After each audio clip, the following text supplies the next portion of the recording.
আবারও শওকত মোল্লা হুঁশিয়ারি। ভাঙড়ের তৃণমূলের প্রতিবাদ সভা থেকে আইএসএফের জামানত জব্দ করার হুঁশিয়ারি দিলেন বিধায়ক শওকত মোল্লা। ভাঙড় শাকসার অঞ্চলে বিজেপি ও আইএসএফের বিরুদ্ধে তৃণমূলের মহিলা কংগ্রেসের উদ্যোগে বিশাল প্রতিবাদ মিছিল অনুষ্ঠিত হয়।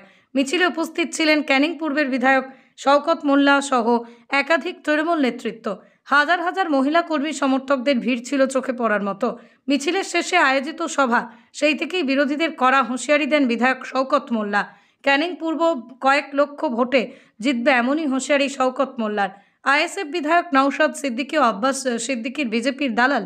শুধু তাই নয়, ফুরফুরা শরীফের ইব্রাহিম সিদ্দিকী সহ কিছু পীরজাদাও বিজেপির দালাল বলে কটাক্ষ করেন তিনি শওকত মোল্লা।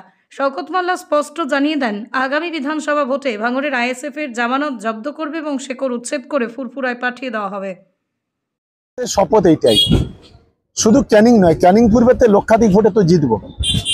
আর ভাঙড়ের মাটি থেকে ওদের জামানত বাজেয়াপ্ত করে ওখান থেকে পাঠাবো, এটাই হচ্ছে আমাদের লক্ষ্য। বহিরাগত এই নওশাদ সিদ্দিকী, ওকে এখান থেকে জামানত জব্দ করে তল্পি তালপা গুটিয়ে বাড়ি পাঠানো, এটাই আমাদের সবচাইতে বড় কাজ। প্রতিটা বুথে বুথে আওয়াজ তুলতে হবে দাঙ্গাবাজের বিরুদ্ধে, প্রতিটা গ্রামে গ্রামে আওয়াজ তুলতে হবে। আইএসএফ হচ্ছে বিজেপির সবচাইতে বড় দালাল। এই দালালদের ভাঙড়ের মাটি থেকে তাদের শেকড়টাকে উচ্ছেদ করে দিয়ে এখান থেকে ফুরফুরা শরীফে পাঠিয়ে দিতে হবে। সেই স্বপ্ন আমাদের নিতে হবে, সেই প্রতিশ্রুতি আমাদের নিতে হবে। আমরা জানি এরা হচ্ছে পয়সার কামাল।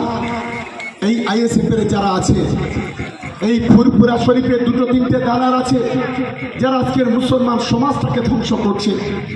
এই নওশাদ সিদ্দিকী, আব্বাস সিদ্দিকী, ইব্রাহিম সিদ্দিকীর মতো দালালরা, যারা সিদ্দিকী নামটা তাদের রাখা উচিত নয়, এরা হচ্ছে সবচাইতে বিজেপির দালাল। আজকে এই দালালদের আগামী দিনে উচিত শিক্ষা দিতে হবে। তাই শাকসার অঞ্চলে একটা ভোট যেন বিজেপি আইএসএফ এ না পড়ে, তার ক্রান্তি সৃষ্টি করতে হবে। শাকসার অঞ্চল মহিলা তৃণমূল কংগ্রেসের আমার মা বোনেরা যারা আছে, হিন্দু মুসলমান খ্রিস্টান আদিবাসী জাতি ধর্ম বর্ণ নির্বিশেষে আপনাদের মাঠে নামতে হবে। তবেই এই সাম্প্রদায়িকতার বিরুদ্ধে আমরা লড়াই করতে পারবো।